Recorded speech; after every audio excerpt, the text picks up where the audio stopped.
Naramdaman niya ang isang bagay at napaisip, siya ba ang dating fiancé ng nakaraang may-ari? Habang seryoso ang tingin, tinitigan niyang mabuti ang bagong panauhin. Siya si Yuki Amaya, ang anak ng pamilyang Amaya. Sa tabi niya ay nakatayo si Naina, ang pinuno ng pamilyang Hoshishu, isang malakas na asul na aura ang bumabalot kay Yuki. Naintindihan agad ng bida natin na isa rin siyang cultivator. Naisip niya na baka kilala nito si Eima, kaya nagpa siya siyang tanungin ito mamaya. Nakangiting lumapit si Shizuru, at binati ng maayos si Naina. Pinasalamatan niya rin ito sa pag-aalala sa kanya. Sinabi niyang unti-unti nang gumagaling ang kanyang ina. Pagkatapos, ibinigay niya ang mga bagong Juyan pills bilang regalo para sa kanyang tita. Nagulat si Naina nang makita ang mga tanyag na pills na yon, at hangang-hanga ang lahat sa regalong ito. Pati siya ay hindi makapaniwala sa nakikita niya. Sinuri niya ang mga ito ng may pagtataka. Pinuri niya ang kalidad ng pill at sinabing siguradong napakahusay ng taong gumawa nito. Nagtanong si Naina kung sino ang gumawa ng mga pills na ito dahil wala itong alchemy seal. Sumagot naman si Shizuru na ang partner niya ang gumawa ng mga yon. Nagpakilala na ang bida natin. Nagulat sina Yuki at Naina nang marinig ang pangalan niya, parang hindi sila makapaniwala sa narinig nila. Nakilala siya ni Naina at pinuri ang kanyang husay. Pero kasunod nito, nilait niya ang pamilyang Yayomori dahil sa kawalan daw ng talento ng mga ito. Sa isang malamig na tingin, pinatigil ni Yuki si Naina at sinabing hindi dapat siya nagsalita ng ganoon. Sabi ni Yuki, kung iba lang sana ang sitwasyon, ay matagal na sana siyang tinanggap sa pamilyang Amaya. Napagtanto ni Yayomori na ang mga noble family lang talaga ang naghahari sa mundo ng cultivation. Pakiramdam niya ay masyado ng luma ang mga teknik nila. Dinagdag pa niya na dahil sa mababang antas niya sa buhay, hindi binibigyang halaga ang husay na mayroon siya. Dahil sa nangyayari, nagtanong si Naina kung sinong master ba ang nagturo sa kanya kung paano gumawa ng mga pills na yon. Napaisip ang ating bida sa tanong na yon, at naalaala ang dati niyang buhay bilang isang dakilang cultivator. Naalaala niya ang dati niyang buhay at ang lahat ng kapangyarihang taglay niya noon, pero ang sinabi lang niya, hobby ko lang to. Sinabi niyang wala siyang master at mabilis na ibinahin ang usapan. Bigla namang may dumating na lalaking puti ang buhok sa party. Binati niya si Naina ng happy birthday. Dahil sa pagdating niya, napatingin ang lahat sa kanya at pinagmasdan siya ng may pagtataka. Nakilala ng ilang panauhin na siya ang tagapagmana ng makapangyarihang pamilyang Aima, kaya lalo silang nagulat. Pagkatapos ay humarap si Naina sa ating bida at sinabing, siya si Joe, ang tagapagmana ng pamilyang Aima. Pagkarinig pa lang sa pangalan, nagulat ang ating bida at hindi makapaniwalang narito siya. Habang nangungutya, nagtanong ang lalaki kung sino ang babaeng katabi ng ating bida. Ipinakilala naman ni Naina si Shizuru sa kanya.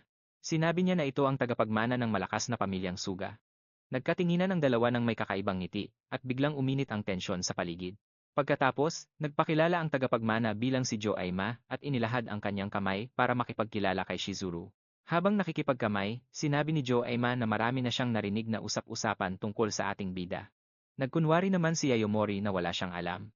Nagtanong siya kung sino ito, doon na nagpakilala ang ating bida at biglang naglabas ng matinding spiritual energy sa gitna ng party. Naisip niya na karaniwan ay itinatago ng mga cultivator ang kanilang lakas, pero siya, ilalabas niya ito ng sapilitan. Dumaloy ang enerhiyang yon sa katawan ni Joe at nalantad ang kanyang mga power line. Sa gulat, mabilis na binawi ng lalaki ang kanyang kamay.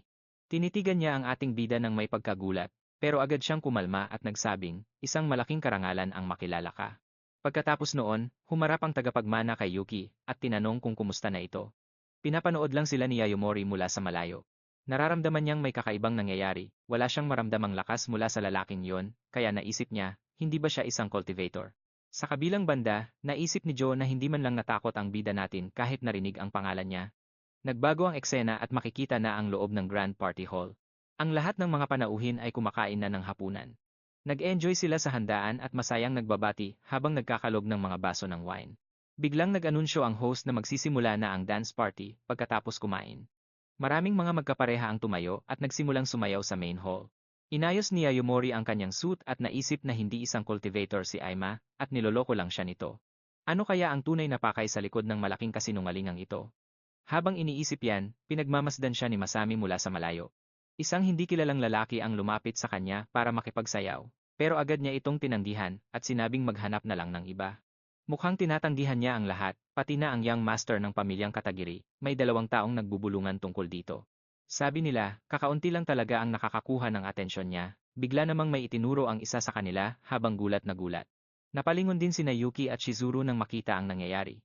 Biglang may tumawag sa bida natin sa pangalang Makoto at lumingon naman siya ng nakangiti. Inilahad niya ang kanyang kamay ng may kaayusan sa babaeng kanina pa tumitingin sa kanya. Inaya niya itong makipagsayaw. Nagpakita naman ng interes ang babae sa alok niya. Naiwang tulala ang mga nagtsitsismisan dahil hindi sila makapaniwalang may lakas siya ng loob na gawin yon. Naghanda na sina Joe at ang kanyang bodyguard para umalis. Tinawag siya ng kanyang mga tauhan na Lord Joe kasabay ng pagdating ng isang mamahaling sasakyan. Sa isang kumpas lang, binuksan ng isang guard ang pinto ng limousine. Bago sumakay, pinag-utusan niya ang kanyang mga tauhan na lumayo muna. Sabi niya, "Huwag ninyong hayaang may makalapit sa akin." Mabilis na umalis ang limousine at lumayo sa marangyang party. Pinapanood ng dalawang lalaki ang lahat ng ito at napaisip, ano kaya ang binabalak niyang gawin kasama ang bodyguard niya. Sinasabi ng isa sa kanila na bawat bodyguard na pinipili niya ay nagsisimulang kumilos ng kakaiba. Bigla na lang, sa loob ng kotse, isang malakas na sampal ang dumapo sa mukha ni Hare. Isang misteryosong figura ang pinapagalitan siya dahil sa paghawak sa kamay ng ibang babae sa harap ni Yuki. Habang namamaga ang mukha, humihingi ng tawad ang lalaki sa takot. Pero tiningnan siya ng totoong Joe ng napakalamig at sinabing kung hindi niya kayang harapin ang nakakatakot na tining ito, hindi magiging payapa ang katapusan niya. Sa labas, bumaba ang peking Hare mula sa limousine. Sinalubong siya ng kanyang mga tauhan at tinawag siyang Lord Joe sabay saludo at pagbibigay ng matinding galang. Inutusan niya ang dalawang tauhan na sumama sa kanya sa loob ng party hall. Napansin ng isang lalaki na totoo pala ang mga chismis at iisang tao lang ang bumaba ng kotse. Napaisip siya kung ano kaya ang nangyari sa loob. Makikita natin na nakagapos ang totoong Hare. Puno ng pasa ang mukha niya at luhaan ang mga mata. Wala siyang magawa. Samantala, sa loob ng party hall, patuloy ang tugtog at ang saya ng party. Nagpaalam ang peking Joe kay Yuki at sinabing dahil sa isang hindi inaasahang pangyayari, kailangan na niyang umalis. Nagulat ang dalaga sa rason na iyon at hindi niya maintindihan kung bakit ito aalis. Bigla namang napalingon ang lahat sa dance floor. Nagulat silang lahat nang makita si Masami na nakikipagsayaw sa ating bida. May bahagyang pamumula sa kanyang mga pisngi at tila tuwang-tuwa siya sa sandaling iyon. Nakangiti naman si Yamori habang ginagabayan siya sa gitna ng dance floor. Biglang nagbago ang musika at isang bagong himig ang tumugtog sa grand piano. Patuloy sa pagsasayaw ang dalawa ng may perpektong mga hakbang sa gitna ng mga bisita. Namumula sa hiya na pinuri siya ni Masami at sinabing napakahusay niyang sumayaw. Tinanggap naman ng ating bida ang papuri ng may medyo kakaibang ngiti. Naalala niya ang sinabi ni Masami na para makabenta ng mga pildoras, kailangan niyang makibagay sa party. Naisip niya na natuto na ng sayaw ang dating may-ari ng katawan, at ang katawan ng isang cultivator ay may perpektong balanse. Mula sa malayo, tinanong ni Nana kung alam ba ni Yuki ang tungkol sa kakayahan nito. Pero sinabi lang ni Yuki na isa itong ordinaryong lalaki. Sa tonong nanunukso, sinabi ni Nana na pinapanood niya ang lahat ng maigi. Lumapit din ang peking Joe, at nagkomento na may talento sa pagsasayaw ang ating bida. Nagtanong si Nana kung hindi ba niya talaga ito kilala. Sabi naman niya ay ngayon lang ito. Naisip ni Nana na sa kabila ng ganitong kapangyarihan, hindi man lang nagawang imbestigahan ng pamilyang Emma ang isang pinalayas na lalaki.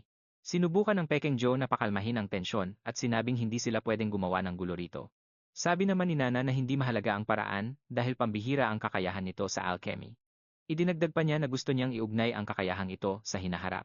Samantalang ang ating bida ay patuloy lang sa pag-inom ng alak, buong determinasyon namang sinabi ng babae na hindi na niya ito pwedeng pakawalan pa. Naramdaman ng impostor na binabantaan siya ng babaeng iyon, at naisip na kung sa dati ay naitapon na niya ito. Tumingin siya ng may puot sa ating bida at tinawag itong basura. May dalawang bisita naman na nagtsitsismisan. Sabi ng isa na ang lalaking kasama ni Shizuru ay mula sa pamilyang Yamori. Naalala naman ng isa na dati itong fiancé ni Yuki at nagtaka kung dahil ba kay Joe kaya ito nandito. Sabi nila, pagkatapos itong palayasin, isa na lang ang paraan nito ang makuha ulit ang loob ng babae. Tingin nila ay ginagamit lang niya si Yuki para muling yumaman. Biglang sinabi ng dalaga na pagod na siya at aalis na ng party ng maaga. Isang malalim na buntong hininga ang pinakawalan ni Nana dahil sa inasal nito habang pinapanood itong paalis. Pero biglang lumingon ang dalaga at tinawag ang ating bida sa kanyang pangalan, dahilan para siya ay mabigla at malito. May halong inis na sinabi ng babae na alam niya ang iniisip nito at pinatitigil niya ito. Bintang niya, lumalapit lang ang bida para maibalik ang dangal ng dati nitong pamilya. Ang ating bida naman ay tuluyan ng nalito at nag-isip kung ano ba ang pinagsasabi nito. Sabi ng dalaga, ang paggawa ng mga pildoras ay baka hindi makapagpayaman sa kanya pero sapat na ito para sa kanyang mga gastusin. Deadma lang ang ating bida habang itinataas ang baso sa kanyang mga labi at tahimik na uminom ng alak. Pinayuhan siya ng babae na mag-focus sa kanyang sarili bago tuluyang lumabas ng party hall. Habang nakangiti, naisip niya kung ano ang ibig sabihin nito sa pagsasabing dapat siyang mag-focus sa sarili niya. Huminto ang babae, lumingon, at bakas sa mukha ang pagkalito sa tanong ng bida. Ipinaliwanag ng ating bida na hindi niya sinasadyang ilabas ang kanyang enerhiya dahil hindi niya ito makontrol. Nagulat si Yuki nang marinig ito, at habang may nagliliwanag na aura, ay tinanong kung paano niya nalaman ang lahat ng ito. Nagbabala si Yamori na ang pilit na cultivation ay sisira sa kanyang katawan na kasalukuyan ng nasa limitasyon. Naiwan silang dalawa sa party hall at pinag-usapan ang kanyang masiselang kalagayan. Nang may ngiti, sinabi niya na kaya niyang ayusin ang problema. Napaisip ang babae, paano nalaman ito ng isang ordinaryong tao? Nagduda siya at tinanong kung talaga bang umaasa ang bida na maniniwala siya rito. Tinitigan siya ng ating bida sa mga mata at sinabing kung hindi siya makikinig, siya rin ang malulugi. Sa seryosong mukha, naintindihan ni Yuki na nauubos na ang kanyang oras para maayos ang problema. Doon na nag-alok ang bida ng isang business deal at sinabing kailangan niya ng isang pabor. Sinabi niya na gusto niyang mai-deliver ito sa tagapagmana ng pamilyang Emma.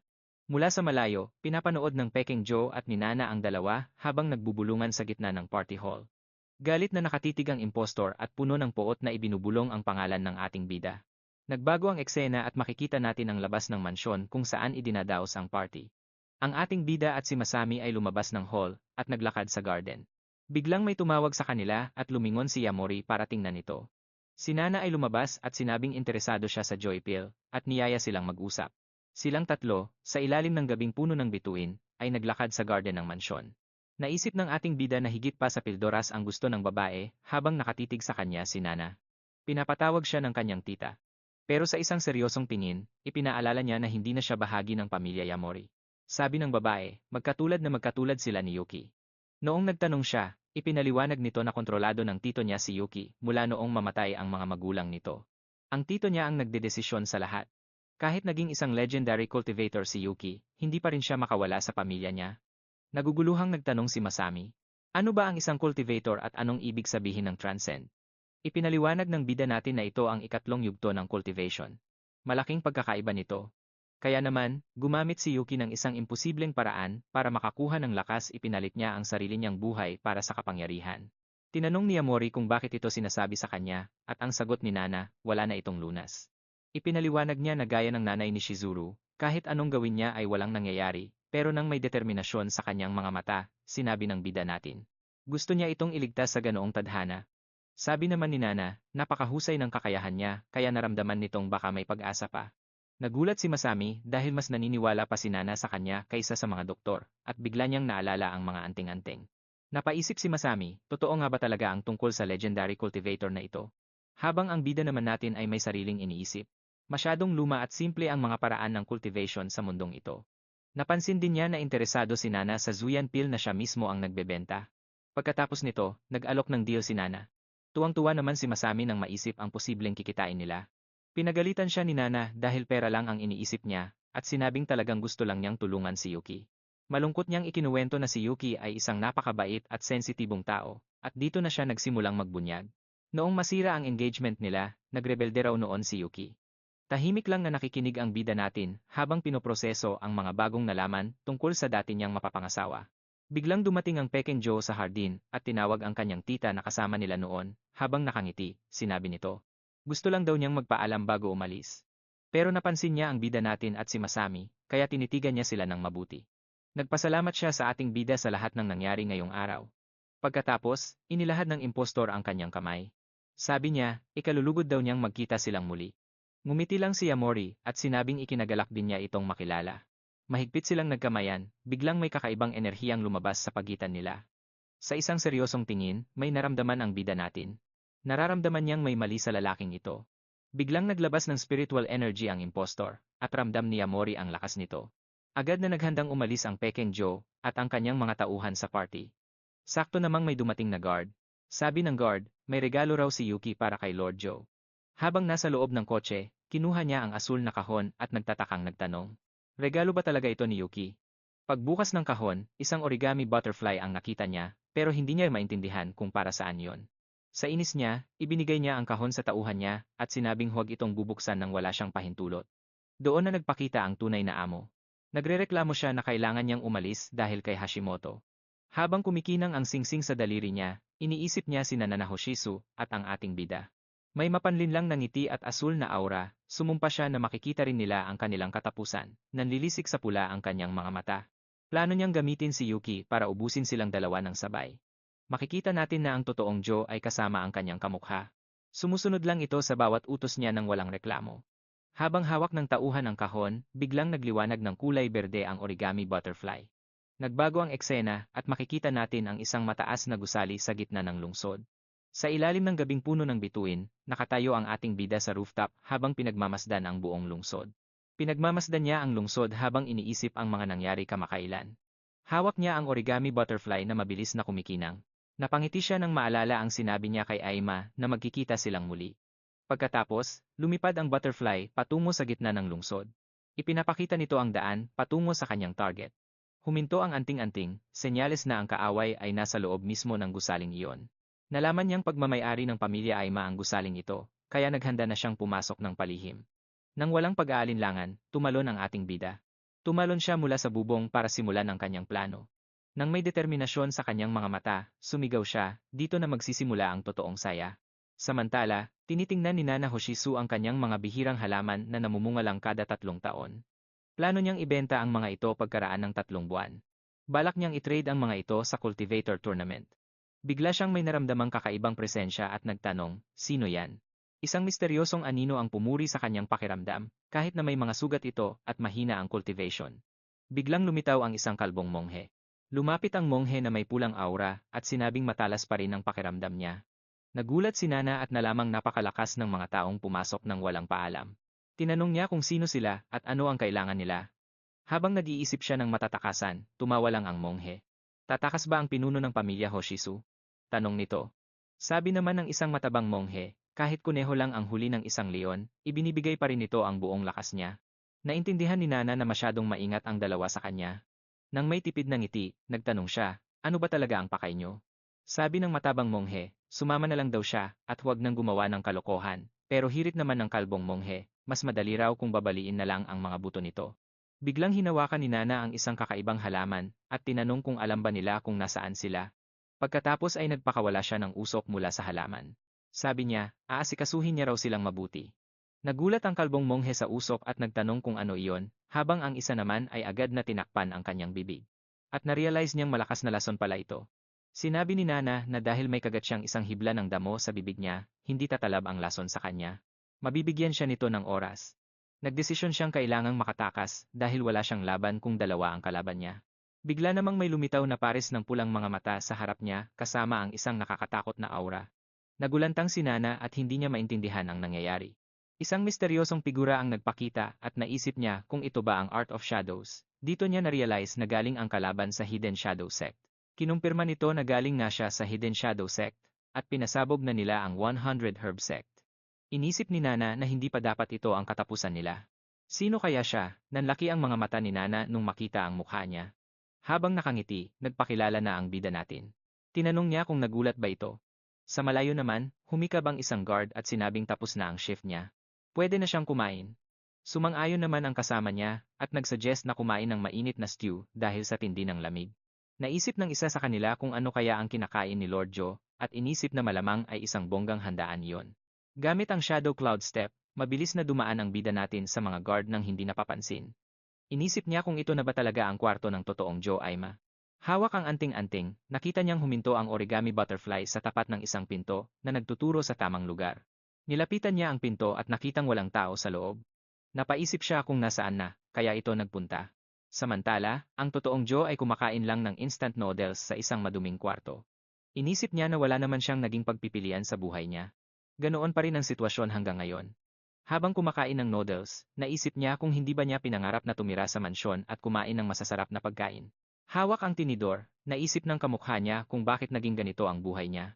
Puno ng puot na tinanong niya kung bakit kailangan niyang magdusa ng ganito. Naalala niya nung itinaling parang hayop siya ng totoong Joe sa loob ng kotse. Pinaalalahanan siya ng boss na ano ang mangyayari kapag lumabas ang katotohanan. Sa isang malamig na boses, sinabi nito na isa lang siyang pekeng gaya-gaya. Habang nakatali at umiiyak, narinig ng kamukha na ang tanging halaga lang niya ay ang maging kopya. Pinagtawanan niya ang utos na huwag bubuksan ng box at binuksan ito. Biglang kuminang ang origami butterfly sa tindi ng berdeng liwanag at lumipad palayo. Nataranta siya at hindi niya maintindihan kung ano ito. Biglang may lumitaw na anino sa likod niya at tinanong niya kung sinong nandoon sa loob ng kwarto. Isang malakas na suntok ang binitawan ng bida natin at napasigaw siya sa sakit. Nakahandusay siya sa sahig at litong-lito sa nangyayari. Habang seryoso siyang tinitingnan ng bida natin, naintindihan niya kung bakit wala siyang maramdamang spiritual energy mula rito. Tinanong niya kung kilala ba siya nito. Nanginginig sa takot na sumigaw ang kamukha na siya raw si Joe Aima. Pero sabi ng bida natin na isa lang siyang peke. Kasabay ng pagkinang ng kanyang mapulang mga mata, nagtanong siya kung nasaan ang totoong Joe Aima. Sa isang madilim na eskinita, naghahanda na ang mga goons para sa isang ambush. Sabi ng leader nila sa phone na laging dumadaan dito ang target at handa na ang bitag. Nangako siyang babaliin niya ang mga buto ng target bago ito dalhin kay Lord Joe. Puno ng kumpiyansa namang naglakad ang bida natin patungo sa eskinita. Inisip niya kung ang pagkakaroon ba ng spiritual item ay senyales ng isang fourth stage cultivator. Ang spiritual item ay isang gamit na may mga espesyal na kakayahan. Gawa ito mula sa siksik na spiritual energy. Ang paggawa ng ganitong item ay posible lang sa pamamagitan ng matinding kontrol ng isang fourth stage cultivator. Pero kung may spiritual spring ang pamilyang Aima, magbabago ang kwento. Nagpasya siyang hahanapin niya ang spring pagkatapos niyang ayusin ang gulo kay Aima. Bigla siyang pinalibutan ng mga umatake at sinabi ng leader na nahuli siya ng dating. Hinarap ng bida natin ang mga lalaking ito. Tumawa ang leader at sinabing may nagbayad ng malaking pera para itumba siya. Kasabay ng isang purple na aura, napangiti lang ang ating bida. Sa inis ng leader, nag-utos siya at sumugod ang mga goons. Nagyayabang pa ang leader na dinala niya ang mga pinakamalakas niyang tauhan. Pero sa isang saglit lang, napatumba ng ating bida ang lahat. Gulat na gulat ang leader, habang sunod-sunod ang malalakas na banat na tumatama sa kanila. Sumigaw ang leader na imposible ito. Nung bagsak na ang lahat, nagtanong ang bida natin kung kaninong utos ang pag-atake na ito. Sa kabilang dako naman, wasak na wasak ang tinutuluyan ni Nana Hoshu. Dumating si Yuki habang nag-iimbestiga ang mga guard sa paligid. Nagpakita ang isang guard ng footage mula sa rooftop camera at sinabing 1:00 ng madaling araw nang umatake ang dalawang monghe. Sinabi niyang may 3 pumasok sa loob. Pinanood ni Yuki ang footage at nakilala niya ang pangatlong umatake ang bida nating nakita niya sa party. Napangiti siya nung makita ang mukha ni Yamori sa screen. Maya-maya, huminto ang isang limousine sa harap ng isang bahay sa mayamang subdivision.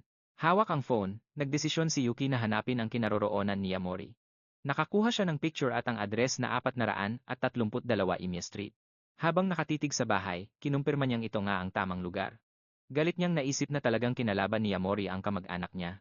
Biglang lumabas si Funaki na may bali ang braso, at tinanong siya kung ano ang ginagawa niya rito. Matalim ang tingin ng dalaga habang humihingi ng sagot. Sinabi niya na dalhin siya agad kay Yamori. Naniniwala siyang ito ang dumukot sa tita niya, kaya naman pinatuloy siya nito sa loob. Sinabi niya na nasa loob lang ng mansyon ang taong iyon. Pagpasok niya, nagulat siya sa rami ng mga taong nagtatrabaho doon. Lumapit ang dating gang leader at inalukan ng isang basong tubig ang bida natin, habang nakaupo ng relax sa upuan, narinig niya ang boses nito. Lumingon siya at nagulat nang makita ang dalaga roon. Galit na sumugod si Yuki at pasigaw na nagsalita sa harap niya. Hiniling niya na palayain na agad ang kanyang tita para matapos na ang usapan. Ang bida naman natin ay lito sa biglaang paratang na ito. Nalito ang bida natin at tinanong kung ano ba talagang pinagsasabi ng babae. Lumapit ng husto ang dalaga sa kanya para harapin siya. Tinanong kung bakit niya kinidnap ang tita nito. Sa inis ng bida natin, nagtanong siya kung talaga bang siya ang inaakala nitong kidnapper. Dahil dito, galit na sumigaw si Yuki, "Huwag ka nang magmaang-maangan," at ipinakita ang ebidensya sa kanyang tablet. Sa footage, may makikitang lalaki na kamukhang-kamukha ng ating bida, at kasama niya si Nana sa isang sira-sirang rooftop. Sa recording, makikita ang pekeng Yamori na may napakasama at nakakadudulang ngiti. Doon lang napagtanto ng ating bida, na may gumaya sa kanya para dukutin ang tita niya. Punong-puno ng galit na sinabi ni Yuki na dapat niyang ibalik ang kamag-anak nito. Kung hindi ay parurusahan niya ito gamit ang kanyang kapangyarihan. Todo tanggi naman si Yamori at sinabing hinding-hindi siya pupunta sa bahay nito ng hating gabi. Nagulat si Yuki sa narinig at napaisip kung hindi nga ba talaga siya ang may gawa nito. Bigla namang ipinakita ni Yamori ang pag-uusap nila ni Lord Joe para patunayan ang kanyang alibi. Pero hindi pa rin kumbinsido ang dalaga at tinanong ang tungkol sa security camera footage.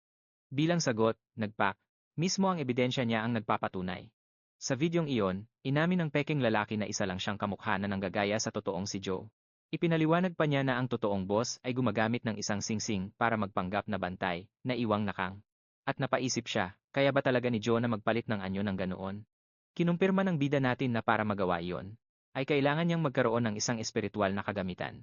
Pagkarinig nito, mas lalong nagulat si Yuki, at hindi makapaniwala na posibleng mayroon si Lord Joe ng ganoon kamahal at pambihirang gamit. Pagkatapos nito, ipinaliwanag ng bida natin na ang buong plano ay gayahin siya para ma-frame siya. Galit na sinabi ng dalaga na siya na ang bahala sa lahat, pero binalaan siya ni Yamori. na nasa panganib pa rin ang tita niya. Dahil sa taranta, napasigaw si Yuki at nagtanong kung ano na ang gagawin niya dahil hindi siya pwedeng tumangalang doon. Dito na sinabi ni Yamori na may paraan para gamitin ang mismong plano ng kalaban laban sa kanya, may kasamang tipid ng ngiti, sinabi niya. Napipilitin nilang hukayin ni Joe ang sarili niyang libingan. Sa kabilang dako, isang lalaki ang humihiyaw sa sakit habang sinasakal siya. Bago siya itapon sa sahig, may lumalabas na mga purpleng apoy sa katawan niya. Nakatayo sa harap niya ang tunay na kontrabida, na nababalot ng isang purpleng aura. Walang awa siyang nag-comment na ang lasa ng isang ordinaryong tao ay talagang napaka-ordinaryo lang. Humarap siya sa maskuladong monghe at nagtanong, handa na ba ang lahat? Ipinaliwanag ng monghe na ang life energy ng mga normal na tao ay hindi na sapat para mapanatili ang cultivation ni Joe Ima. Mabuti na lang, kapag nakuha na niya ang life energy ng natitirang miyembro ng 100 herb sect, kapag nasipsip na niya ang enerhiya, sa wakas ay makakasama na siya sa hanay ng mga cultivator. Sinabi pa niya na nahuli na siya ng kanyang nakababatang kapatid. Sa sobrang sakim at pananabik, ikinuyom ni Joe Ima ang kanyang mga kamao at idineklara na kapag naabot na niya ang unang cultivation stage, makakasiguro na siya ng pwesto sa Elders Council at irerekomenda niya ang monghe sa hidden sect. Ang maskuladong monghe. Yumuya siya ng magalang. Sa sandaling iyon, dumating ang isa pang monghe at nagulat na nahuli na ni Kusaka si Makoto at tinatanong niya kung ano ang gustong gawin ni Joe Ima sa kanya. Humalakhak ng parang baliw si Joe Ima at nagutos na dalhin si Makoto sa Guyan Temple. Pero kailangang panatilihin siyang buhay sa lahat ng pagkakataon dahil gusto niyang bunutin ang dila nito gamit ang sarili niyang mga kamay bago siya ibigay kay Yuki. Lumipat ang eksena sa Marangyang Guyan Temple kung saan may mga lalaking nakasuit na nagbabantay sa entrance gate, isang guwardiya. Ang sumita sa iba dahil sa pakikipagdaldalan at ipinaalala sa kanila na binabayaran sila ni Young Master Sun para bantayan ang preso at hindi para mag-relax. Patagong nangaasar ang isa pang guwardiya at sinabing masyadong seryoso ang kasama niya sa isang maliit na bagay na akala mo ay napaka-importante nito. Biglang dumating ang balita na nandito na mismo si Young Master Sun. Pumasok si Joe Ima na nakasuot ng isang napakagandang puting suit. At bakas sa kanya ang sobrang kayabangan kaya napayuko ang lahat ng mga tauhan sa harap niya. Kinakabahang nagtanong si Harigaya, bakit po kayo naparito, Young Master? Pero binaliwala lang ito ni Joe Ima at sinabihan ang lahat na manatiling kalmado. Pagkatapos, inutusan niya si Harigaya na itapon ang lahat ng communication device at dalhin sa kanya ang nakagapos na preso pababa ng bundok. Nagulat at nag-alinlangan si Harigaya sa kakaibang utos na ito, kaya hinarap siya ni Joe gamit ang kanyang nagbabagang mga lilang mata at malupit na tinanong kung kailangan pa ba nito ng permiso para gawin ang trabaho niya. Sa takot ni Harigaya, agad siyang sumunod at nang walang anumang tanong ay pinalayo ang kanyang mga tauhan doon. Habang mag-isa sa bakuran, bumulong si Harigaya na parang may mali sa nangyayari. Samantala, habang tagaktak ang pawis, lumayo si Harigaya at naisip na sobrang kakaiba na tinawag lang siya ng Young Master sa pangalan niya. Isang puting truck ang umandar at lumayo sa sinaunang templo sa gitna ng kadiliman ng gabi. Ayon sa plano, nilinis na ang garden at inilayo ang mga tauhan sa pinangyarihan. Sa bakuran, inutusan ng isang sundalo, ang lalaking nakamaskara na dalhin si Makoto na nakagapos ang mga kamay sa loob para maiharap kay Young Master Son. Malakas na tinulak ng tauhang nakahud ang balikat ni Makoto at bumulyaw na mas mabuting umayos siya ng kilos at lumugar sa dapat niyang kalagyan. Biglang umalingaw-ngaw sa hangin ang tunog ng malakas na palakpak na nagpatigil sa guwardiyya at kumuha sa atensyon ng lahat. Lumabas si Joyama na may seryosong mukha at sa magkabilang gilid niya ay nakatayo ang dalawang kalbong bodyguard. Sabi niya nang may pekeng ngiti, magkikita silang muli ni Makoto. Agad na nakilala ni Makoto ang kaniyang kaaway at ang kaniyang tingin ay naging kasing talim ng labaha. Walang emosyon niyang tinanong kung ano ba talaga ang balak ni Joyama sa kaniya. Habang nakatayo sa gitna ng bakuran, pinagtawanan lang siya ni Joyama. Mapang-asar nitong itinanong kung naisip ba ni Makoto na ganito kasaklap ang magiging katapusan niya, habang dahan-dahang lumalapit na may seryosong mukha. Buong kumpiyansa siyang nag-insulto. Nasaan na raw ang tapang na ipinagmalaki ni Makoto noong piging? Tapos biglang nag-iba ang timpla at nagalit. Nanlaki ang kaniyang mga mata at sumigaw na si Makoto ay isang hamak na insekto lang na naglakas loob na kausapin si Yuki. Idiniin niya ang kaniyang daliri sa dibdib ni Makoto at sinabi ni Joyama na ang pinakamalaking pagkakamali niya ay ang pag-upa sa walang kwentang si Hashimoto na siyang dahilan kung bakit buhay pa ang binate. Nanatiling kalmado si Makoto at ipinaliwanag ang tungkol sa ugnayan nila ni Hashimoto. Pagkatapos, tinanong niya si Joe kung ano ba talaga ang tunay na dahilan kung bakit siya ang pinupuntirya nito. Ngumiti nang nakakatakot si Joe mula sa likod ng kanyang salamin. Bakas ang pagnanais na pumatay sa kanyang mga mata habang inuulit ang tanong na iyon sa kanyang sarili. Pagkatapos, sa gitna ng sumasabog niyang galit, sumigaw siya na ang pagiging fiancé ni Yuki ng isang basurang tulad ni Makoto ay isang hindi matanggap na dumi sa kanyang buhay. ipinahayag niya na kanya lang ang babae. Tinitigan siya ni Makoto na parang isang baliw, at puno ng pandiriring nagtanong kung talaga bang papatayin niya ito sa ganoon kababaw na dahilan? Bigla itong tumawa na parang nasisiraan ng bait habang bumabalot sa kanya ang isang enerhiya. Umiling siya at sinabing isang malaking pagsasayang lang kung papatayin si Makoto ngayon. Maya-maya, isang higanteng anino ang lumitaw sa likod niya. Ipinagmalaki ni Joyama na ang isang hamak na tao na gaya ni Makoto ay hinding-hindi makakakita ng ganitong kamanghamanghang himala sa buong buhay niya. Piningkit ni Makoto ang kanyang mga mata at sinuring mabuti ang kakaibang bagay na iyon. Tahimik siyang nag-iisip kung ito ba ay isang summoning technique o isang demonic art. Pagkatapos ay inilantad na ni Joyama ang kanyang masamang balak sa katawan ni Makoto. Balak niyang ialay ang buhay nito. Gusto niyang ibigay ito sa aninong iyon para tuluyan siyang makapasok sa Immortal Cultivation Realm. Punong-puno ng pananabik ang kanyang mukha at ang kanyang mga mata ay nagniningas sa kasakiman. Nangako siyang magiging isang Diyos na sasambahin ng lahat ng tao. Pero habang nananatiling kalmado, nagtanong si Makoto. Tinanong niya na kung talagang ganoon siya kalakas, bakit hindi na lang niya ito pinatay agad sa halip na panatilihin pang buhay. Ngumiti si Makoto habang hinahaplos ang kanyang singsing.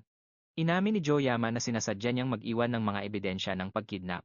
Ginawa niya iyon para isipin ni Yuki na si Makoto ang salarin. Habang nakatayo sa dilim, naghanda na siya para sa kanyang huling hatol. May kasama pang ngiting tagumpay habang nakaturo kay Makoto, pinaratangan niya ito na siya ang kumuha at pumatay kay Nana. Sa halip na matakot, isang malalim na ngiti lang ang isinukli ni Makoto. Kalmadong sinabi ni Makoto na kabibigay lang ni Joyama ng sarili niyang pag-amin. Habang nagdiriwang sa kanyang tagumpay, biglang natigilan si Joyama. Kumunot ang kanyang noo sa pagtataka at tinanong kung ano ang ibig sabihin ni Makoto. Napakadaling pinatid ni Makoto ang mga lubid na nakagapos sa kanya. Humarap siya sa misteryosong taong nakamaskara na nakatayo doon at tinanong kung narinig ba nila ng malinaw ang pag-amin na iyon. Dahan-dahang itinaas ng taong iyon ang kanyang kamay at tinanggal ang maskara. Isang malamig na boses ng babae ang nagkumpirmang narinig niya ang bawat salita. Pagkatanggal ng maskara, tumambad si Yuki. Nag-aapoy sa galit ang kanyang mga mata, idineklara niyang narinig niya ang lahat ng malinaw. Sa puntong iyon, si Joyama ay nataranta siya nang makita ang babaeng pinakaasam-asam niyang makuha. Habang grabe ang utal niya, sinubukan niyang ipaliwanag na tama ang ginagawa niya. Ipinilit niya na ligtas naman si Nana, at nagbibiro lang daw siya para lang takutin si Makoto. Hindi nakinig si Yuki sa kanya. Biglang bumugso ang kanyang aura at sumigaw siya na kailangang palayain agad ang kanyang tiyahin. Binalot siya ng isang berdeng liwanag. Nagbabala siya na kapag tumanggi ito, hinding-hindi niya mapapatawad ang pamilya Yama. Nang mapagtanto niyang nahulog siya sa patibong, humarap si Joe kay Makoto nang may mukhang punong-puno ng poot at nagsimulang umungal. Ngumiti si Makoto nang may kasiyahan at kalmadong ipinaalala sa kanya na siya mismo ang umamin sa kanyang mga kasalanan. Sandaling ipinikit ni Makoto ang kanyang mga mata at nang uyam na isa lang ang maaari niyang maging konklusyon. Talagang napakabobo ni Joe Yama. Biglang dumilat ang mga mata ni Makoto na tila matalas at kasing lamig ng yelo. Dinurog ng puot na iyon ang yabang ni Yama. Sa sobrang galit, isinigaw ni Joe ang pangalan ni Makoto. Nayanig ang paligid sa tindi ng kanyang galit at nanlilisik ang kanyang mga mata, pero hindi siya pinansin ni Yuki at niyaya na lang si Makoto na umalis na doon. Ipinaliwanag niya na nasabihan na ang pamilya Hoshu at sa ngayon ay kontrolado na ang sitwasyon. Seryoso siyang nagbabala na si Joe ay isang napakalakas na cultivator. Hindi dapat siya harapin ni Makoto ng basta-basta. Sa tindi ng selos nang makita silang magkalapit, nagnitnit ang mga ngipin ni Joe at sumigaw sa galit. Tinanong niya kung paano nila nagawa siyang baliwalain. Nawalan na siya ng pasensya kaya nagutos siya sa kanyang mga bodyguard na sumugod na. Inutusan niya ang mga tauhan niya na patayin agad si Makoto para mahugasan ang kahihiyan niya. Pero hindi nagpatinag si Yuki at agad siyang humarang sa harap ni Makoto. Isang napakagandang asul na apoy ang nagliyab sa paligid niya at seryoso siyang nagbabala na walang sinumang mangangahas na kumilos. Pero yung dalawang kalbong cultivator, hindi nag-atubili. Inilabas nila ang kanilang lakas at sumugod ng may pagnanasang pumatay. Kasabay niyan, kinuha ni Joe Aima ang isang kumikinang na cellphone at binantaan si Yuki. Pinapili niya ito kung sino ang ililigtas si Makoto ba o si Nana. Sa isang tawag lang ay pwedeng mamatay agad ang tita niya, kaya napatigagal siya sa takot. Na-realize ni Yuki na wala na siyang kawala.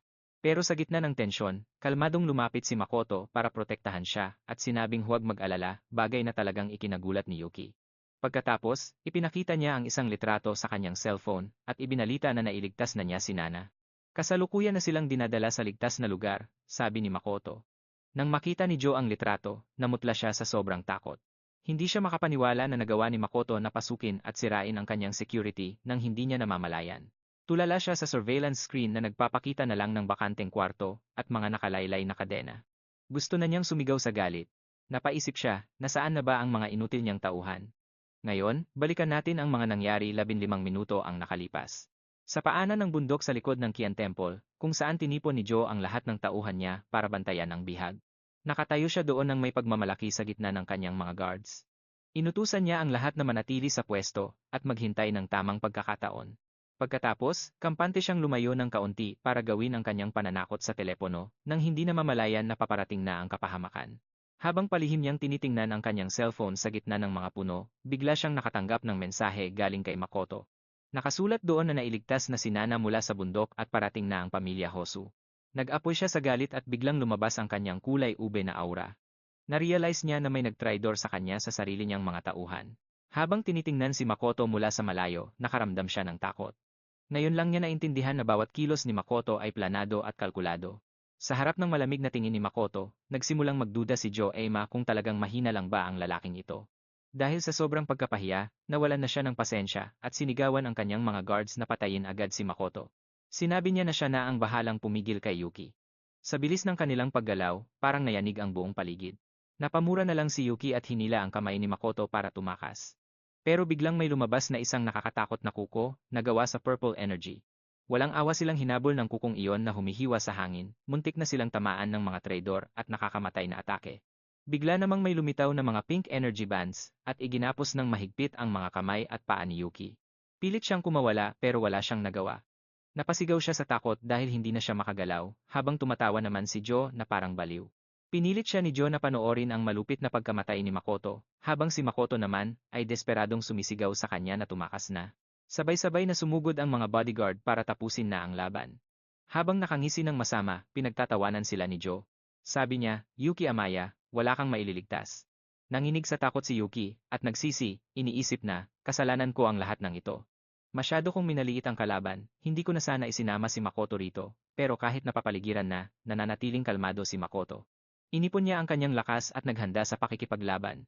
Sa isang iglap, kumilos siya sa bilis na hindi makita ng mata at biglang naglaho. Nagulat ng husto ang dalawang bodyguard. Pero bago pa sila makakilos, nasa likuran na ng isa si Makoto at bigla itong sinunggaban sa ulo. Habang sumisigaw ang goon sa sobrang gulat, ginamit ni Makoto ang Cloud Shadow Step at malakas itong ibinalibag sa lupa. Namangha si Yuki sa nakitang lakas. Napanganga siya sa gulat at napaisip, paanong naging ganito katindi ang lakas ni Makoto. Ang pangalawang bodyguard naman ay tumilapon sa hangin dahil sa lakas ng puwersa. Tapos, ang unang goon na natalo ay biglang naging dilaw na likido. Kumukulo ang likidong iyon sa lupa at tila may sariling buhay. Sa loob lang ng ilang segundo, bumalik ito sa anyo ng isang tao. Galit na sumigaw ang bodyguard na nabuhay, isa itong body substitution talisman na sobrang mahal ang halaga. Ang lakas ng loob mo. Pero bago pa niya matapos ang sasabihin niya, biglang namuo ang malamig na pawis sa kanyang noo. Nararamdaman niya ang presensya ni Makoto sa likuran niya na may mga matang nagliliyab sa pula. Isang matinding spirit energy punch ang ibinato ni Makoto na nagpatalsik sa kanya. Bulong ni Joe sa sobrang gulat. Ang bilis na yan. Hindi yan sa tao. Nababalot na ngayon si Makoto ng isang asul na aura. Tumayo ng tuwid si Makoto at bulong ni Joe na hindi makapaniwala, Makoto. Isa ka palang cultivator. Hindi makapaniwala si Yuki sa nalaman niya at napasigaw, ano? Isang cultivator si Makoto? Habang nababalot ng spiritual flames ang kanyang mga paa, kalmadong sinabi ni Makoto, matagal na kitang gustong makaharap. Hinawakan niya ng mahigpit ang kanyang kamao habang nag-aapoy ang kanyang spiritual energy, naaalala ang bawat kasalanang ginawa ng kanyang kalaban. Simula sa pagpapakulong sa kanya, pag-uutos sa mga tao na saktan siya, pagkidnap sa kaibigan niya, hanggang sa pananakit sa kanyang aso. Dahil sa mga ginawa nila, nalagay sa panganib ang lahat ng taong mahalaga sa kanya. Mariing sinabi ni Makoto, ngayon, tapos na ang maliligayang araw mo. Wala siyang pinagkaiba sa isang langaw na umaaligid lang. Nagbabala siya habang nanlilisik ang kanyang mapupulang mata. Masyado na niya itong pinagpasensyahan at ngayon, oras na para patahimikin siya ng habambuhay. Nakatayo si Makoto ng may pagmamalaki sa ibabaw ng talunang guwardiya habang hinaharap si Joe na hindi man lang kumikilos. Tinawanan lang siya ni Joe at sinabing wala siyang paki kung isa mang cultivator si Makoto. Pagkatapos, nagpatawag siya ng isang madilim na nilalang. Inamin niyang noong una ay ayaw niya sana itong gamitin. Dahil masyadong mataas ang kapalit nito. Sumugod ang demonyong nilalang kay Makoto habang naglalabas ng nakakasirang itim na kapangyarihan. Ang talunang bodyguard ay nilamon ng isang kulay lilang anino na lumabas mula sa lupa, namimilipit sa sakit ang kanyang buong katawan. Nagulat si Makoto nang mapagtanto niyang may kakayahan din ang teknik na itong mag-teleport. Napaisip siya kung ito ba ay isang paraan ng cultivation sa mundong ito. Buong lupit na nagdeklara si Joe Emma. Sabi niya, wala raw silbi ang dalawa niyang basurang gugwardiya, kaya ngayon ay magiging bahagi na sila ng kanyang katawan. Dahil para sa shadow art, kailangang lumamon ng isang cultivator. Tumawa siya ng parang baliw habang nagmamayabang. Sabay niyang hinigop ang dalawang cultivator. Kasabay ng pagkinang ng lilang liwanag, kinuha ang kanilang lakas ng buhay. Dahil sa nakuhang lakas, ibinalita ni Joe na naabot na niya ang maalamat na unang antas ng cultivation. Nakatingin lang si Makoto ng may pagtataka. Napagtanto niya na kalalaman lang ng kanyang kaaway ang pundasyon ng cultivation ng dalawang tao. Sa gitna ng kadilimang iyon, isang misteryosong gamit na hugis mata ang tumitibok kasama ng masamang enerhiya. Habang nababalot ng shadow power, nakakatakot na ngumiti si Joe at nagbabala na siya na ang susunod. Samantala, sinisisi ni Yuki ang sarili dahil sa kanyang kayabangan. Nagsisisi siya kung bakit hindi niya ito agad naintindihan. Masyadong itinago ni Joe ang tunay niyang lakas. Humakbang si Yuki sa pag-aakalang nasa panganib si Makoto dahil sa kanya. Sinigawan niya si Joe na pakawalan na ito at nag-alok na silang dalawa na lang ang mag-usap at mag-ayos. Tiningnan siya ni Joe Emma ng may pagkamuhi at tinuya na hanggang ngayon ay inililigtas pa rin niya ang basurang iyon. Habang napapalibutan ng shadow energy, tinawag niya ang pangalan ni Makoto at muling pinakawalan ang kanyang madilim na nilalang. Sa takot, napasigaw si Yuki para iwasan ni Makoto ang atake. Biglang may sumabog na mga itim na bala na humarang sa pagsugod. Mabilis na nagpakita si Makoto sa harap ni Yuki para protektahan ito. Isang asul na spiritual shockwave ang biglang lumabas. Ipinadyak niya ang kanyang paa at hinawakan ang kamay nito bago tumalon palabas ng ipo-ipo para makatakas sa panganib. Nakalayo na sila. Hindi makapaniwalang nagtanong si Joe kung paano nagawang iwasan ni Makoto ang kanyang atake. Habang nababalot ng sariling aura, pinagtawanan ni Makoto ang tinatawag niyang unang antas ng cultivation. Mapait niyang itinanong kung ganoon ba talaga kahanga-hanga ang lakas na iyon. Nararamdaman ito ni Yuki ng may halong takot. Mas matindi ang aura ni Makoto kaysa sa puwersa ni Joe. Mabilis na sumugod si Makoto at nagpakawala ng isang mapanirang suntok. Tumalsik sa hangin si Joe Emma habang umuubo ng itim na dugo. Sumigaw si Joe sa gulat, paano ito naging posible? Sumugod uli ang aninong nilalang para protektahan ang amo nito. Pero kalmadong hinarang ito ni Makoto. Parang isang matibay na kalasag, ginamit niya ang kanyang asul na aura para tuluyang harangin ang lilang wave ng enerhiya. Nangaasar na sinabi ni Joe na kahit pa ikalawang antas na cultivator si Makoto, lalamunin pa rin siya nito. Hinayaan lang ni Makoto na puluputan siya ng mga itim na galamay. Pagkatapos, bigla siyang sumabog sa tindi ng spiritual power.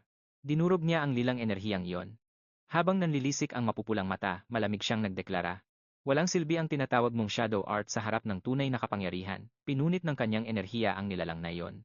Habang lumalabas sa mga guho, ngumiti si Makoto at sinabing nahuli na niya ang tunay na pinagmumulan ng lakas ni Joe. Isang maliit at malagkit na lilang nilalang na mukhang uod. Ibinunyag ni Makoto na isa itong insekto. Isa pala itong parasitic spiritual insect na humihigop sa enerhiya ng mga tao. Buong bangis niya itong dinurog at sinira ang pinanggagalingan ng lakas ng kanyang kaaway, talo na si Joe. Napaluhod si Joe habang sumusuka ng itim na dugo. Habang nakahandusay sa lupa, nagtataka siya kung bakit ganito kalakas si Makoto. Sa taranta, sumigaw siya na hindi siya maaaring patayin ni Makoto dahil kabilang siya sa pamilya Emma. Ang kanyang lolo sa tuhod ay bahagi ng hidden sect. Nagbanta siya na kung papatayin siya, siguradong katapusan na rin ni Makoto. Pinag-isipan ni Makoto ang salitang hidden sect at inisip kung ito ba ang tinatawag na cultivation sect sa mundong ito.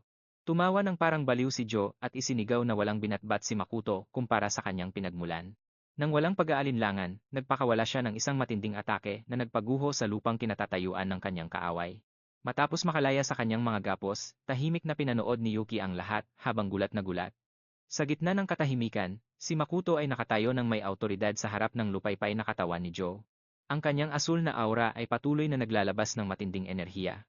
Habang humuhupa ang alikabok, kitang-kita ang pinsalang tinamo ng bakuran ng templo at ang pagtatapos ng laban. Lumingon si Makoto at sinabi kay Yuki na tapos na ang lahat. Ipinaalam niya rito na nakatanggap siya ng balita na ligtas nang nailikas ang kanyang tita. Sa nanginginig na boses, nagpasalamat si Yuki at inamin na ang akala niya noon ay isa lamang siyang ordinaryong tao. Hindi niya kailanman inakala na may ganito pala siyang itinatagong lakas. Habang nakatingin ng may pagsisisi, napagtanto niya sa kanyang sarili na siya pala ang walang alam habang nakaupo sa ibabaw ng mga guho. Ipinaliwanag ni Makoto na hahanapin pa rin naman niya si Joe, at bukod doon, nakuha na niya ang kanyang pakay. Itinaas niya ang isang gintong artifact at sinabing ito na marahil ang spiritual treasure ng pamilya Aima. Napansin niya na, bagamat napakasimple ng pagkakagawa nito, isa itong bagay na tanging isang fourth stage cultivator lamang ang makakagawa. Tinanong siya ni Yuki, na nakaupo sa tabi niya, kung bakit siya pinalayas ng kanyang pamilya sa kabila ng ganitong katinding lakas, at sinabing, malinaw na maaari siyang maging pinuno ng kanilang angkan. Tumalikod si Makoto at malamig na sumagot na wala na siyang kinalaman sa pamilya Yamori. Sinabi rin niya na ang tunay niyang lakas ay lalabas lamang matapos ang third stage qualitative transformation. Nang marinig ito, nag-alab ang matinding determinasyon sa loob ni Yuki, at sumumpa siya sa sarili na kailangan niyang maabot ang antas na iyon sa anumang paraan. Isang masakit na alaala ang biglang bumalik sa kanya. Ang pagnanais niyang maging isang tunay na cultivator ay nagmula sa kagustuhang makatakas sa mapang-aping kontrol ng pamilya Aima. Tahimik siyang pinagmasdan ni Makoto ng sandali. Batid ang panloob na pakikibaka nito kahit walang sinasabi, binasag niya ang katahimikan at ipinaalala niya rito ang kanilang kasunduan at sinabing tutulungan niya itong ayusin ang problema sa kanyang katawan. Naglabas siya ng isang kumikinang na tableta at ipinaliwanag na ito ang spirit dispersing pill na ginawa para tunawin ang magulong espiritual na enerhiya na nagpapahirap sa kanya. Sa takot, tinanong ni Yuki kung ang pagtunaw ba nito ay nangangahulugang mawawala ng tuluyan ang kanyang cultivation base. Kalmadong nagbabala si Makoto na ang sinaunang paraan na ginagamit ni Yuki ay may diferensya, at kung ipagpapatuloy niya ito, maaga siyang mamatay. Nag-atubili si Yuki at sinabing kung itutuloy niya ang pagtunaw sa kanyang lakas, magiging isang ordinaryong tao na lamang siya habang buhay.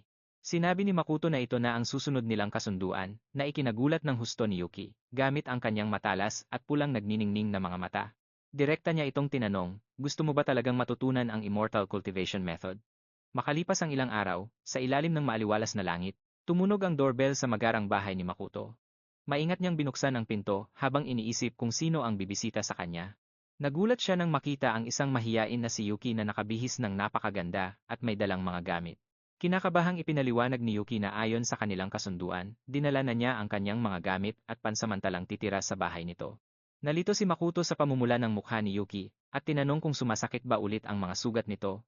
Sa hiya, dahan-dahan siyang tinulak ni Yuki para makapasok sa loob. Nauutal niyang sinabi na huwag na itong pag-usapan. Habang naglalakad sa hardin, tinanong ni Yuki kung aalis ba siya para sa isang mahabang paglalakbay. Sumagot si Makoto na aalis nga siya, bagamat hindi niya alam kung kailan siya makakabalik. Inisip ni Makoto na matapos ayusin ang problema sa pamilya Aima, dapat na siyang pumunta sa Lashi para maghanap ng mga pahiwatig tungkol sa spiritual source. Itinuro niya ang Silver Heart Grass at ipinaliwanag na, mainam para kay Yuki na magsanay malapit dito dahil ang espiritual na enerhiyang inilalabas nito ay banayad at perpekto para pagalingin ang kanyang katawan. Sa malapit, ang kanyang maliit na tuta ay masayang lumalapit dahil naaakit sa enerhiya ng halaman. Habang hinihimas ang aso, tiniyak ni Makoto na, bago siya umalis, ituturo niya rito ang tunay na immortal cultivation method bilang bahagi ng kanilang usapan. Pagkatapos, nang may mapaglarong ngiti, sinabi niya, habang wala siya, si Yuki na ang bahalang mag-alaga sa Silver Heart Grass at sa kanyang aso. Nagulat si Yuki at sinabing, napakakakaibang makita ang ganoong ekspresyon sa mukha ni Makoto. Habang karga ang tuta, tinanong niya kung ano ang pangalan nito, nag-atubili si Makoto.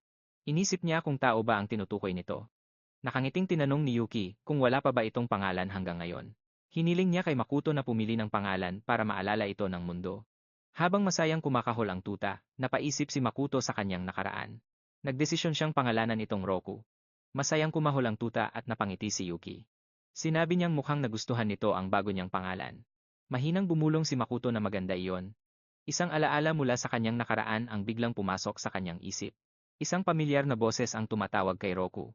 Pinupuri ng kanyang mga kasamahan si Roku dahil sa husay nito sa mga teknik. Lumabas ang imahe ng kanyang tusong master na tinatawag siyang Little Roku ng may pagmamahal.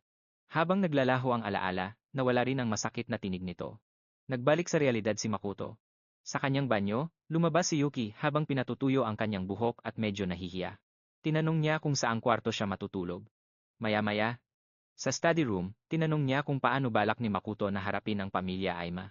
Habang tinitingnan ang kanyang telepono, kaswal na sumagot si Makoto na maayos na ang lahat. Nang hindi tumitingin sa kanya, sinabi niyang, maaari siyang matulog sa guest room. Maya-maya, sa study room, tinanong ni Yuki kung ano ang plano niya para sa pamilya Aima. Tiningnan ni Makoto ang kanyang cellphone, at kampanteng sumagot na ayos na ang lahat. Nang hindi tumitingin, sinabi niya kay Yuki na sa guest room na lang siya matulog. Nalinis na niya. Gamit ang isang mapanlinlang na ngiti at nanlilisik na pulang mga mata, ibinunyag niya na sa paningin ng mundo. Hindi lang ito matatapos sa pagkawala ni Joe Ima. Samantala, sa bundok sa likod ng pamilya Ima, isang impostor na kamukhang kamukha ni Joe Ima, ang nakikipagkita sa mga miyembro ng angkan. Sinusunod niya ng perpekto ang plano ni Makoto, isang elder ang tumawag sa kanya bilang pinuno ng pamilya Ima na si Joe. Tinatanong siya nito kung sigurado ba siyang lalabas na ang kanyang lolo sa tuhod mula sa kanyang pag-iisa ngayong araw. Kinakabahan habang nagpupunas ng pawis, sinabi ng Pekeng Joe Ima na iyon daw ang ayon sa kanyang impormasyon. Biglang bumukas ang isang dambuhalang pintuang bato. At may lumabas na nakakasilaw na liwanag mula sa loob. Sumigaw sa gulat ang impostor na bumubukas na ang pinto, habang ang lahat ay nakatingin ng may pag-asa. Mula sa dilim, isang napakalaking kuko ang lumabas. Habang yumuyukod, ipinahayag niya na nakalabas na ang kanyang lolo sa tuhod. Naalala ng elder na para sa mga immortal cultivator, iba ang takbo ng oras. Ang 5 taon ay lumipas lang sa isang kisap mata. Binati ni Tesu Ima ang elder sa pag-abot nito sa ikatlong cultivation stage. Ipinahayag niya itong isang maalamat na immortal at nanalangin para sa mahabang buhay na parang sa langit. Ang lolo sa tuhod ng pamilya Ima ay makikitang nakasakay sa isang itim na halimaw. Habang tumatawa ng malakas, nagpasalamat siya sa lahat sa paghihintay ng ganito kaaga. Sinabi niya sa kanyang pamangkin na matalas pa rin ang dila nito gaya ng dati. Pagkatapos ay tinawag ng patriarch ang Pekeng San. Matapos ang isang formal na pagbati, tinanong niya kung ano na ang nangyari sa batang iyon mula sa pamilya Yamori. Nanginginig na sinabi ng impostor na itinigil na ang kaso. Dahil sa huli, si Makoto ay isa lamang ordinaryong tao, at wala na raw saysay na habulin pa ito. Umalingaw-ngaw ang salitang itinigil at biglang namutla ang kanyang mukha. Gamit ang nanlilisik na pulang mga mata, pinagalitan siya ng husto ng elder. Tinanong niya kung paano ito nagkaroon ng lakas ng loob na gamitin ang salitang iyon bilang miyembro ng pamilya San. Nagbabala siya na porket pinagbibigyan niya ito, hindi ibig sabihin na hindi niya ito kayang palayasin. Kung hindi niya kayang ayusin ang gulo, ang lolo sa tuhod na mismo ang gagawa nito. Tinawag niya ang 2 lalaki mula sa hidden sect, sina Jago at Chikage. Inuutusan sila ng elder na pumunta sa lungsod. Kinabahan ng husto ang Pekeng Joe dahil alam niyang magiging malaking sakuna ito. Walang awang inutusan sila ng patriarch na iuwi ang ulo ng batang iyon. Hindi makapaniwalang tinitigan ni Yuki si Makoto at sumigaw. Gumigising ka ng alas 5 ng madaling araw para lang mag-ensayo. Kahit nga kapag nagpupunta ako sa spa, hindi ako gumigising ng ganito kaaga. Pagkarinig sa kanyang reklamo, mahinahong sumagot si Makoto. Ang spiritual energy ay nasa pinakamataas na antas tuwing alas 5 ng madaling araw. Sa oras na iyon, makakakuha ka ng dobleng resulta sa kalahating pagod lang. Magsisimula tayo pagkatapos mong inumin ito. Nang walang pag-aalinlangan, kinuha ni Yuki ang inuming ibinigay sa kanya at inisang lagok ito. Habang dumadaloy ang likido sa kanyang katawan, naramdaman niya ang isang maliit na bahagi ng spiritual energy na pumapasok sa kanya. Gulat siyang tumingin kay Makoto at nagtanong, ano ito? Kalmadong sumagot si Makoto, isa lang itong simpleng bersyon ng Gathering Spirit Pill. Kailangan ng katawan mo ng banayad na spiritual energy sa ngayon. Masyadong matapang ang tunay na pill. Ginawa ito sa pamamagitan ng paghahalo ng pinipit na powder ng pill sa katas ng celery at pipino. Ang banayad na timplang ito ay tamang-tama para sa katawan mo ngayon. Sa isip niya, tahimik niyang naisip ang kontinente ng Luoy. Tinuturing itong food therapy doon. Kahit ang mga sanggol ay ginagamit ito. Talagang napakahina ng katawan ng mga tao sa mundong ito. Muli siyang tumingin kay Yuki at seryosong sinabi, ngayon, magmadali ka at magpalit na ng damit. Tuturuan kita ng tunay na cultivation. Bakas ang determinasyon sa kanyang mga mata. Seryoso siya sa paggabay dito ng tama.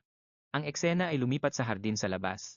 Sumisilip ang liwanag ng umaga sa pagitan ng mga puno habang tumatakbo si Yuki sa daan. Medyo hinihingal na siya.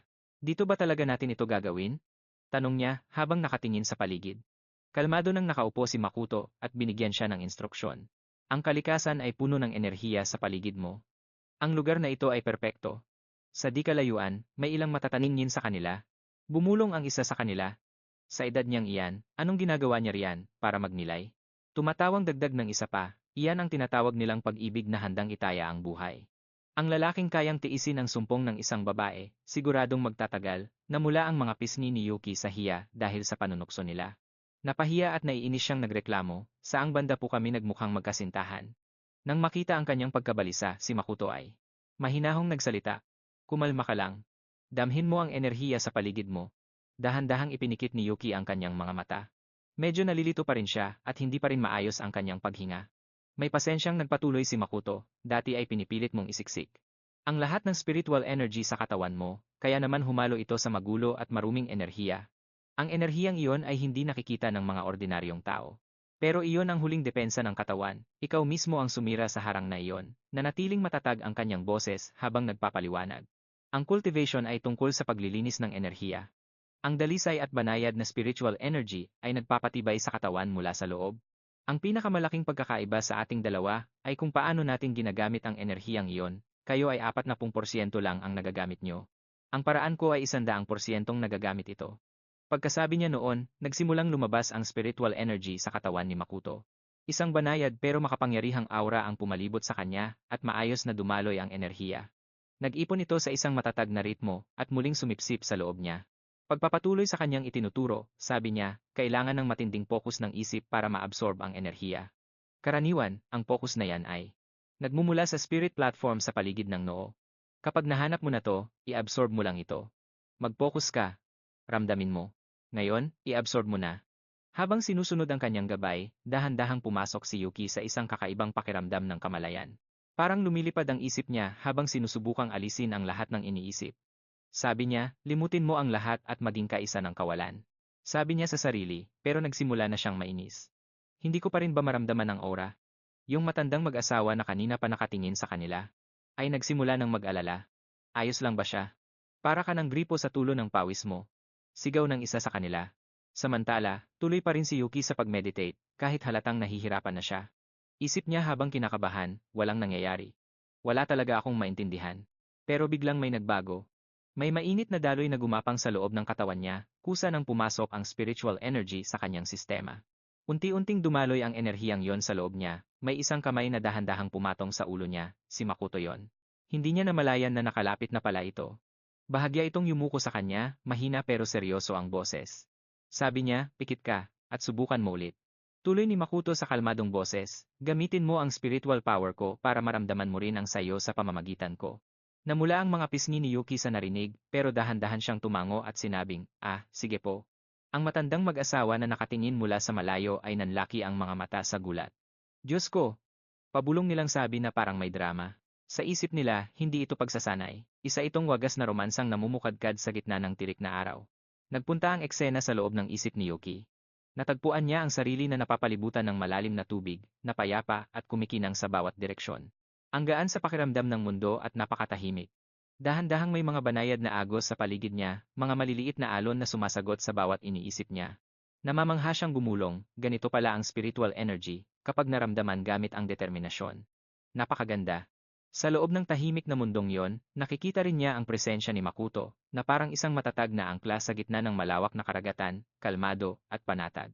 Mahina niyang sinabi, ito ang tunay na anyo ng aura sa mundong ito. Masyado itong pino para makita ng simpleng mga mata. Pagkalipas ng isang sandali, nagbago ang tono niya. Naging seryoso ulit siya gaya ng dati at sinabing, sige, tama na muna to para sa araw na to. Kapag ipinagpatuloy mo ang pagdamay at paghigop sa enerhiyang to, maaabot mo rin ang stage 1 cultivation.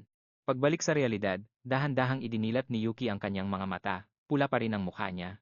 Sa hiya ba o dahil sa sobrang lapit nila, pati siya ay hindi sigurado. Bigla siyang nakaramdam ng matinding pagod. Kahit nakaupo lang siya ng tahimik, parang hinigop ng tensyon sa isip niya ang halos lahat ng lakas niya. Tumingin si Makoto sa kanya at kalmadong nagsabi, tara na, balik na tayo. Tumango lang si Yuki at sumagot ng, sige po.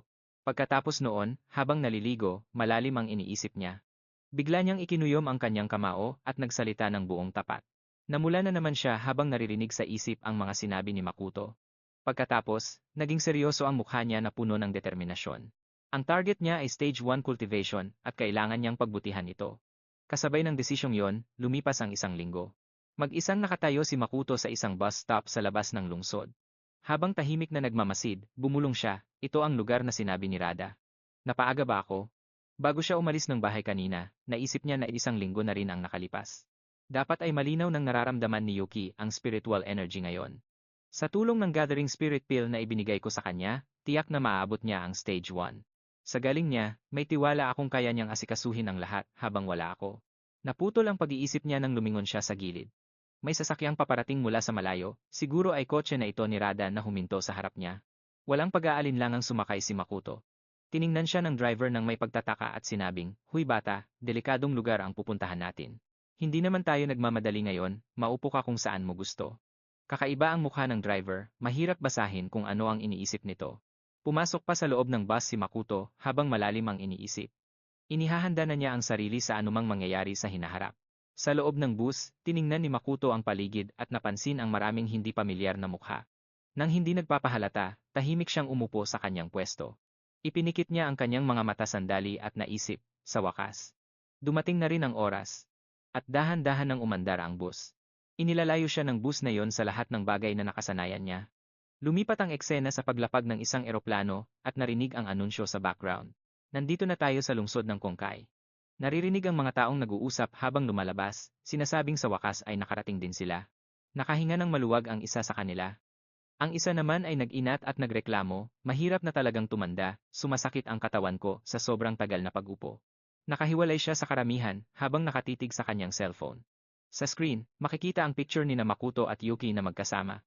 Nanliit ang kanyang mga mata at sumilay ang isang nakakangilabot na ngiti. Isip niya, nahanap ko na ang tirahan ng batang yon, oras na para sumalakay. Mas tumindi ang ekspresyon ng mukha niya na parang sobrang excited. Sabi niya, 30 taon na ang nakalipas mula nung huli akong lumabas sa mundo, oras na para mag-enjoy. Nagbago ang eksena kinabukasan ng umaga. Sa loob ng opisina ni Shiju, mukhang maayos at propesyonal ang lahat. Tahimik lang na naghihintay ang sekretary niya sa tabi, pero si Shiju mismo ay pilit na nagpo-focus sa kanyang trabaho. Nakatitig siya sa bracelet na nasa kanyang pulso ang binigay ni Makoto bago ito umalis. Ang mga salita nito ay paulit-ulit na naririnig sa kanyang isipan. Hanggat malayo ako sa Kongkai City, isuot mo itong bracelet para sa kaligtasan mo. Dahan-dahan niya itong hinawakan. Hindi mabasa ang emosyon sa kanyang mukha, na para bang sinusubukan niyang intindihin ang bigat sa likod ng mahinahong babala nito. Habang malalim ang iniisip, naramdaman ni Shizuru ang pag-init ng kanyang mga pisngi. Malinaw na bumalik sa kanyang alaala ang sandaling iyon. Naalala niya ang kalmadong boses ni Makoto habang inaabot ang bracelet sa kanya. Bawat butil nito ay may nakaukit na warning sigil. Kapag naramdaman mong may panganib, gamitin mo ito gaya ng itinuro ko sa iyo. Noong oras na yon, seryoso siyang tumango bilang tugon. Pero ngayon, habang iniisip na personal itong ginawa ni Makoto para sa kanya, hindi mapigilan ng puso niya ang mabilis na pagtibok sa kilig. Nang hindi niya namamalayan, tuluyan na siyang nalunod sa sarili niyang mundo, nakatitig lang sa kanyang pulso nang walang pakialam sa paligid. President Suga, isang biglaang boses ang nagpabalik sa kanya sa realidad. Kanina pa po ako nagsasalita rito, pero sa halip na makinig, ay tinititigan niyo lang ang kamay niyo. Ang sekretarya niya pala iyon, na mukhang litong-lito. Sinusubukan nitong pag-usapan ang trabaho, pero hindi siya pinapansin. Bahagyang itinagilid ng sekretarya ang kanyang ulo, at mapang-asara na nagtanong, galing ba kay Mr. Daimori ang bracelet na iyan? Mukhang gustong-gusto niyo talaga iyan ah. Natigilan si Shizuru dahil huli siya sa akto. Lalo pang namula ang kanyang mukha. Agad niyang sinubukang pakalmahin ang sarili at bumalik sa pagiging seryosong propesyonal. Pagkarinig sa pang-aasar ng kanyang sekretarya, agad na inayos ni Shizuru ang kanyang upo at binigyan ito ng isang matalim na tingin. Mag-ingat ka, gata. Baka sa susunod na business trip ay ipadala kita sa Country Y ang lugar na pinakaayaw mo. Ang pagbabantang ito ay binitiwan sa isang kalmado, pero magandang tono. Biglang narinig ang isang nagpapanik na boses mula sa labas ng opisina. Pakiusap, wag niyo naman pong gawin iyan. Pagkatapos nito, nagbago ang eksena sa isang madilim na kagubatan, kung saan ang bus ni Makoto ay patuloy na bumabaybay sa isang paikot-ikot na daan. Sumisilip ang liwanag ng araw sa pagitan ng mga puno, na naglilikha ng mga anino sa bintana, tahimik lang na nakaupo si Makoto sa kanyang pwesto. Kalmado ang kanyang mukha, pero alerto ang kanyang pakiramdam. Nagsimula siyang magkalkula sa isip niya, 6 na oras na ang nakalipas mula nang umalis sila. Saglit niyang tiningnan ang ibang mga pasahero. Mukhang lahat ng narito sa loob ng bus ay may kanya-kanyang dahilan sa pagpunta sa Rada. Ang atmosfera sa loob ay tila nababalot ng kakaibang tensyon. Para bang bawat pasahero ay may itinatagong sariling balak. Bigla na lang, nang walang anumang babala, biglang huminto ang bus. Dahil sa biglaang paghinto, napasubsob ang lahat. Ano ba iyon? Sigaw ng isa mula sa likuran. Hindi ba tayo pwedeng maglakbay ng mapayapa? Oo nga. Reklamo pa ng isang pasahero.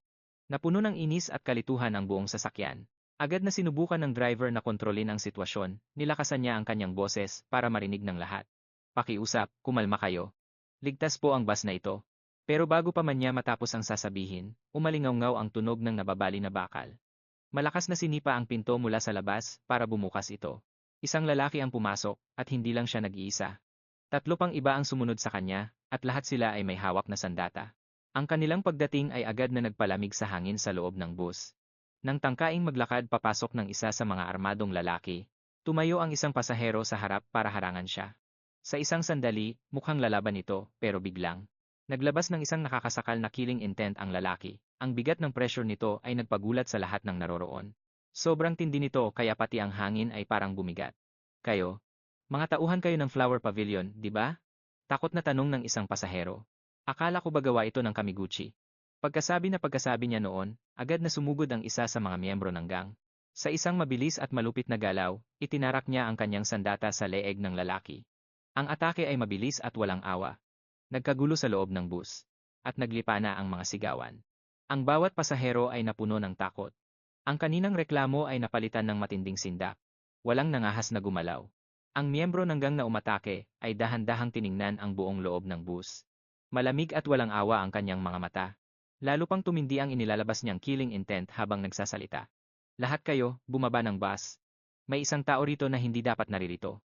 Hinigpitan niya ang hawak sa kanyang sandata at matigas na idinagdag, tatanungin namin kayo sa labas, kundi ay matutulad kayo sa lalaking ito. Tahimik na tumingin si Makoto sa kanila, walang nagbago sa ekspresyon ng kanyang mukha. Kalmado niyang naisip, so, ako pala ang pakay nila. Mukhang napasubo na naman ako sa gulo. Biglang itinuro ng isa sa mga miyembro si Makoto. Hoy, bata. Tumayo ka. Hindi sumagot si Makoto at nanatiling nakaupo. Tahimik at walang kagalaw-galaw, lalo pang naging agresibo ang boses ng lalaki. Huwag kang magtagurian. Ipakita mo sa akin kung ano ang laman ng bag mo. Kasabay nito, ang leader ng gang ay lumingon din sa kanila. Malamig ang kanyang mga mata habang kinakausap ang kanyang tauhan. Kaya ito, huwag mo nang pansinin ang mga ayaw makipagtulungan, wala tayong oras para mag-aksaya. Tapusin mo na ito agad. Sige, sagot ni Kaito habang tinititigan ng masama si Makoto, isang napakalakas na killing intent ang lumabas mula sa kanya.